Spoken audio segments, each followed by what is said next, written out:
الحمد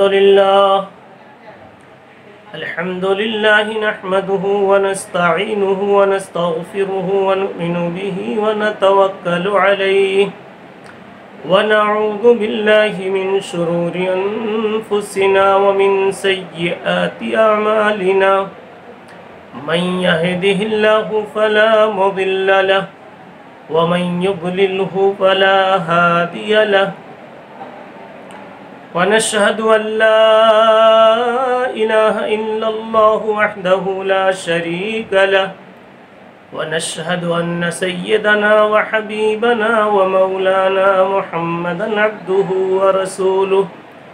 صلى الله تعالى عليه وعلى آله وصحبه وبارك وسلم تسليما كثيرا كثيرا أما بعد فأعوذ بالله من الشيطان الرجيم بسم الله الرحمن الرحيم الحمد لله رب العالمين الرحمن الرحيم وقال تعالى وإلهكم إله واحد لا إله إلا هو الرحمن الرحيم قل ادعوا الله أو ادعوا الرحمن أيما تدعوا فله الأسماء الحسنى فقال النبي صلى الله عليه وسلم لا يرحم الله من لا يرحم الناس او كما قال رسول الله صلی اللہ علیہ وسلم۔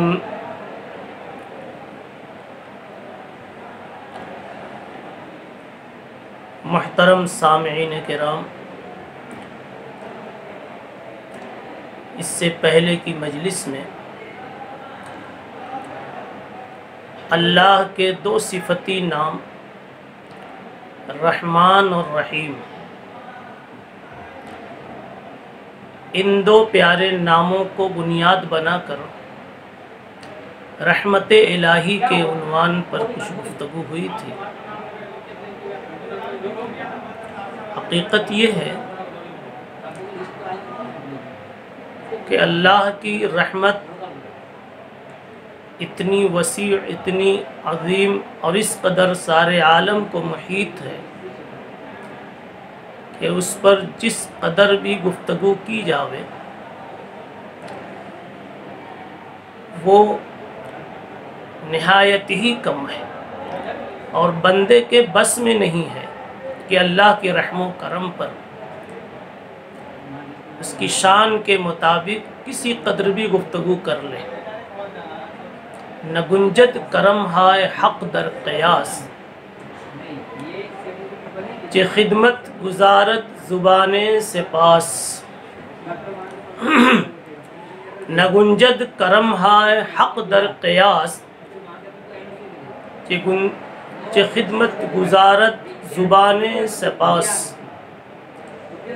انسان اللہ کے رحم و کرم، اس کے انعامات کو، اس کی نوازشات کو وہ سمجھ ہی نہیں سکتا، اپنے دماغ کے دائرے میں لا ہی نہیں سکتا،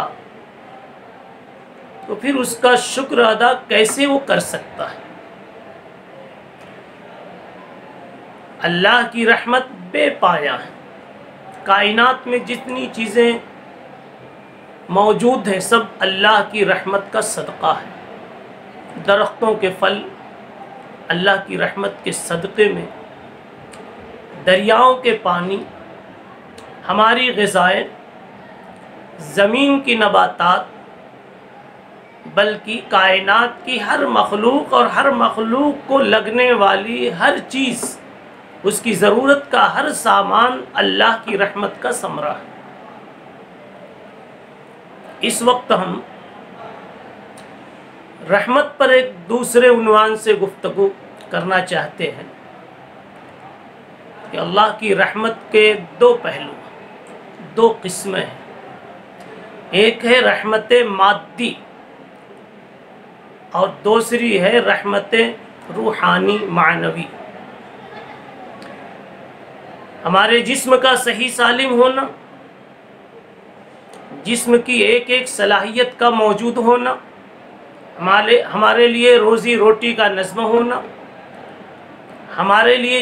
جینے کے جتنے اسباب ضروری ہیں ان تمام اسباب کا مہیا ہونا، مکان ہونا، دسترخوان ہونا، سانس لینے کے لیے ہواؤں کا ہونا، اس نوع کی جتنی چیزیں ہیں یہ سب رحمت مادی کہلاتی ہیں۔ یہ اللہ کی طرف سے مادی رحمت ہے، ہماری دنیا کو اور دنیاوی زندگی کو آباد رکھنے سے اس کا تعلق ہے۔ ایک ہے رحمت روحانی، رحمت معنوی۔ یہ وہ رحمت ہے جس کا تعلق ہمارے جسم سے نہیں ہے بلکہ اس کا تعلق ہماری روح سے ہے۔ اللہ کی رحمت کے نتیجے میں ہم انسانوں کو اللہ نے رحمت للعالمین جیسا نبی نصیب فرمایا۔ نبی رحمت للعالمین صلی اللہ علیہ وسلم کا ہمیں نصیب ہو جانا اور آپ کی امت میں ہونے کا شرف حاصل ہونا، یہ اسی رحمان و رحیم کی رحمت کا صدقہ ہے۔ اللہ کی جس طرح بے شمار رحمتیں مادی اعتبار سے ہیں، ایسے ہی بے شمار رحمتیں اللہ کی معنوی اور روحانی اعتبار سے بھی ہیں۔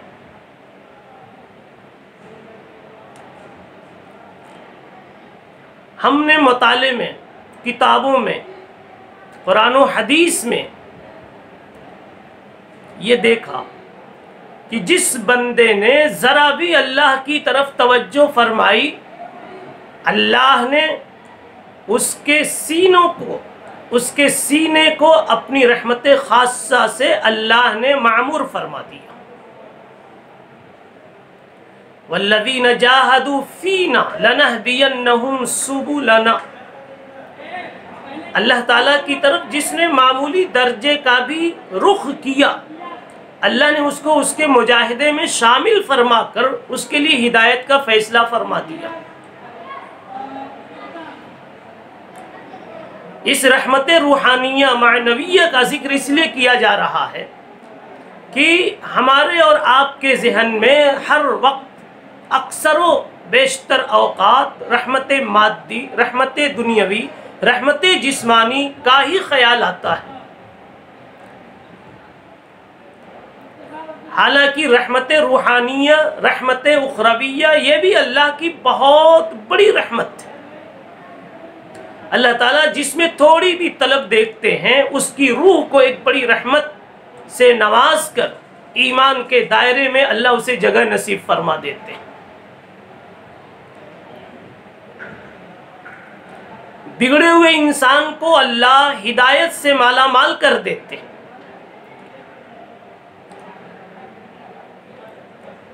حضرت وحشی رضی اللہ تعالی عنہ کے تعلق سے یہ بات آتی ہے کہ جناب محمد الرسول اللہ صلی اللہ علیہ وسلم نے حضرت وحشی رضی اللہ تعالی عنہ کو ایمان کی دعوت دی۔ یہ وہی حضرت وحشی ہیں جنہوں نے غزوہ احد کے موقع پر محمد الرسول اللہ صلی اللہ تعالی علیہ وسلم کے پیارے چچا حضرت حمزہ کو بڑی بے دردی سے شہید کیا تھا۔ اس قدر درد، اس قدر تکلیف اور اس قدر ٹھیس پہنچی محمد الرسول اللہ صلی اللہ علیہ وسلم کو کہ جب حضرت وحشی مسلمان ہوئے اور بارگاہ نبوت میں حاضری دینے لگے تو اللہ کے نبی نے ارشاد فرمایا، یا وحشی هل تستطيع ان تواری عنی وجهك، وفی روایت هل تغیب عنی وجہک، اے وحشی تم سے اگر ہو سکتا ہو کہ تم مجلس میں میرے سامنے آ کر نہ بیٹھو تو ایسا کر لیا کرو، تم پیچھے بیٹھ جایا کرو، اس لیے کہ تم جب آنکھوں کے سامنے آتے ہو تمہارا چہرہ دیکھتا ہوں تو میرے چچا حضرت حمزہ مجھے یاد آ جاتے ہیں۔ نبی کا اتنا دل دکھا تھا، لیکن جب وہی حضرت حمزہ رضی اللہ تعالیٰ جب وہی وحشی حضور پاک علیہ الصلاۃ والسلام کے پاس آنے کے لیے کسی قدر متوجہ ہو رہے ہیں تو دیکھیے اللہ نے ان کے ساتھ کس قدر رحمت کا معاملہ فرمایا۔ امام سیوطی رحمۃ اللہ علیہ نے لباب النقول میں ان کے اسلام لانے کی تفصیل جو فرمائی ہے، اسی طریقے سے علامہ نور الدین ہیثمی رحمۃ اللہ علیہ نے ان کے اسلام لانے کا جو واقعہ تحریر فرمایا ہے، اس سے یہ پتہ چلتا ہے کہ جب مکہ فتح ہو گیا اور کفار اب سر چھپانے کی جگہیں تلاش کر رہے ہیں اور بہت سارے بڑے بڑے کافروں کو اب اسلام سمجھ میں آ رہا ہے،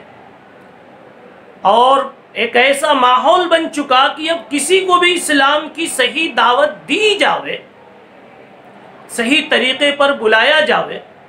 تو شاید وہ اب اسلام سے انکار نہیں کرے گا۔ اس مبارک موقع پر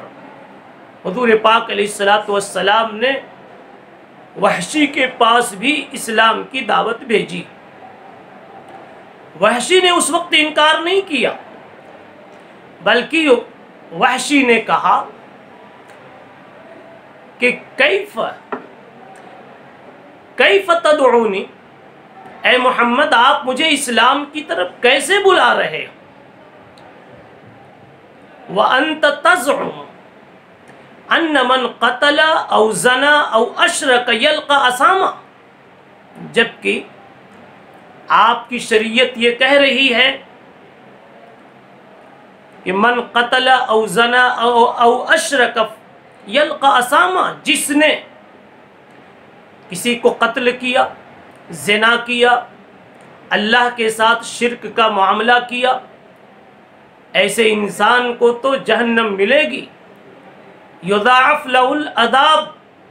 یوم القیامہ، ایسے انسان کو ڈبل عذاب دیا جائے گا۔ وَيَخْلُدْ فِيهِ مُحَانًا، اور جس نے یہ غلطی کر لی ہے کہ کسی کو قتل کیا ہے، زنا کیا ہے، شرک کیا ہے، ایسا آدمی تو یخلد فیہ مہانا، ہمیشہ ہمیشہ وہ جہنم میں رہے گا۔ پھر آپ کیف تدعونی، مجھے کیسے دعوت دے رہے ہیں؟ میں اگر اسلام بھی لاؤں تو میرا کیا فائدہ، میرا کیا بننے والا ہے؟ وحشی کی اس گزارش پر اللہ جل شانہ کو رحم آ گیا کہ وحشی نے کم از کم اسلام لانے کے سلسلے میں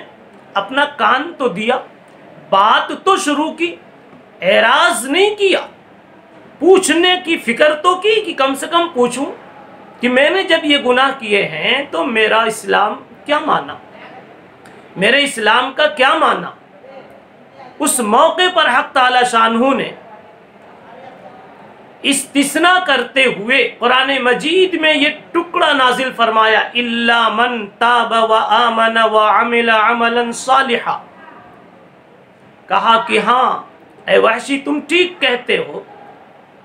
کہ یہ بات کہی گئی تھی کہ جس نے قتل کیا، زنا کیا اور شرک کیا وہ ہمیشہ ہمیشہ جہنم میں رہے گا، لیکن اب اللہ یہ کہہ رہا ہے الا من تاب وآمن وعمل عملا صالحا، اگر کوئی اتنا کرنے کے بعد بھی توبہ کر لیتا ہے، پھر اعمال صالحہ سے جڑ جاتا ہے، تو حق تعالی شانہ اس کے لیے،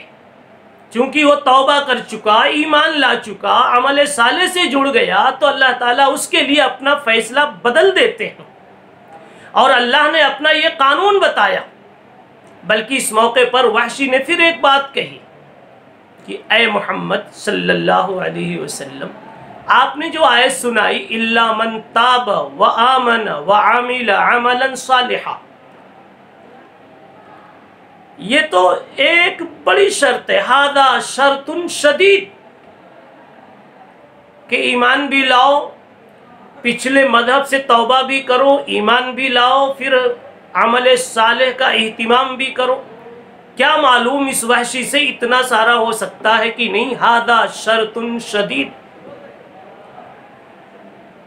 حضور پاک علیہ السلام نے اپنی طرف سے کچھ نہیں جواب دیا، پھر قرآن اترا۔ یہ اللہ کی رحمت کا میں ایک اندازہ پیش کر رہا ہوں کہ وحشی نے پہلی بات رکھی، ایک آیت آئی، دوسری بات رکھی، پھر ایک آیت آئی۔ اللہ اب کہتا ہے ان اللہ یغفر ان یشرک بہ،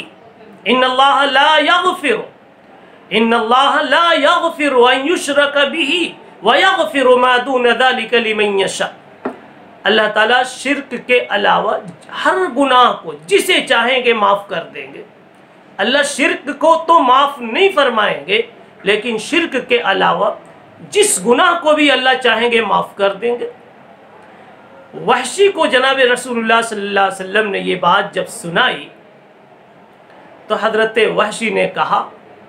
یہ بات تو ٹھیک ہے، لیکن ھذا ارا بعد مشیۃ، اس میں بھی تو حق تعالی شانہ نے الا ان یشاء اللہ کہا ہے، وَيَغْفِرُ مَا دُونَكَ وَيَغْفِرُ مَا دُونَ ذَلِكَ لِمَن یشاء، من یشاء کہا ہے۔ اس میں تو مشیت کا اور اللہ کی چاہت کا ذکر ہے کہ حق تعالی شانہ جسے چاہیں گے معاف کر دیں گے۔ کیا معلوم میں اسلام بھی لایا تو اللہ میرے گناہوں کو معاف کریں گے یا نہیں، اور جہنم سے خلاصی کا فیصلہ کریں گے یا نہیں، پھر اسلام لانے سے کیا فائدہ؟ اب تیسری مرتبہ اللہ تعالیٰ وحشی کی بات کا لحاظ کرتے ہوئے صاف ستھری بات فرما رہے ہیں، گویا وحشی کو اسلام کی طرف سر کے بالوں کو، پیشانی کے بالوں کو پکڑ کر گھسیٹ کر محبت سے کھینچ کر لا رہے ہیں کہ اب تو آ جاؤ۔ یوں کہا قل یا عبادی الذین اسرفوا علی انفسہم لا تقنطوا من رحمت اللہ، اے میرے نبی صلی اللہ علیہ وسلم یہ بھی سنا دو نا، میری طرف سے سنا دو کہ اے میرے وہ بندو جنہوں نے اپنے اوپر مکمل ظلم ڈھا لیا ہے، اپنی بربادی کا سارا سامان کر لیا ہے، وہ بھی اللہ کی رحمت سے مایوس نہ ہو، وہ آ جاتے ہیں اگر اسلام میں، آ جاتے ہیں ایمان میں، تو اب پھر مایوس ہونے کی ضرورت نہیں۔ وحشی کو سنا دو کہ جن چیزوں کو دیکھ کر تمہیں کچھ شبہ ہو رہا ہے، کہہ دو لا تقنطوا من رحمت اللہ، اللہ کی رحمت سے مایوس ہونے کی ضرورت نہیں ہے۔ اب یہ سن کر پھر وحشی نے اسلام قبول کیا، کہا اب اطمینان ہوا کہ واقعی وہ رحمان ہے، وہ رحیم ہے، میرے جیسی بار بار کی فرمائشوں کو بھی اس نے اتنا احترام بخشا اور اتنی عزت دی کہ وہ سنتا گیا، جواب دیتا گیا، مجھے اسلام کے دروازے پہ لاتا گیا اور اسلام سے قریب کرتا گیا۔ یہ اللہ کی رحمت کی بات تھی۔ اگر اللہ کی رحمت اس قدر بے غبار نہ ہوتی اور اللہ کی رحمت اس قدر صاف ستھری نہ ہوتی کہ وہ میری پچھلی زندگی کو اس نے کچھ نہ دیکھا، میں تو دیکھتا رہا لیکن اس نے نہیں دیکھا، اور اس کے باوجود بھی اس نے ایمان سے مالا مال کر دیا اور اسلام کی چوکھٹ پہ بلا لیا، میں تو نخرے ہی کرتا رہ گیا، بے شک وہ رحمت والا ہے اور رحمان ہے اور رحیم ہے۔ میرے بھائیو، اللہ کی رحمت کے اس طرح کے واقعات اور اس طرح کے نمونے بے شمار اسلامی تاریخ میں موجود ہیں۔ اس لیے ہمیں اپنی دعاؤں میں، اپنی فکروں میں رحمت ظاہرہ کے ساتھ ساتھ، رحمت دنیاویہ کے ساتھ ساتھ اور رحمت مادیہ کے ساتھ ساتھ ہمیں رحمت اخرویہ، رحمت روحانیہ، رحمت معنویہ کی بھی فکر کرنی چاہیے۔ جیسے ہم روٹی مانگیں، جس طرح ہم بوٹی مانگیں،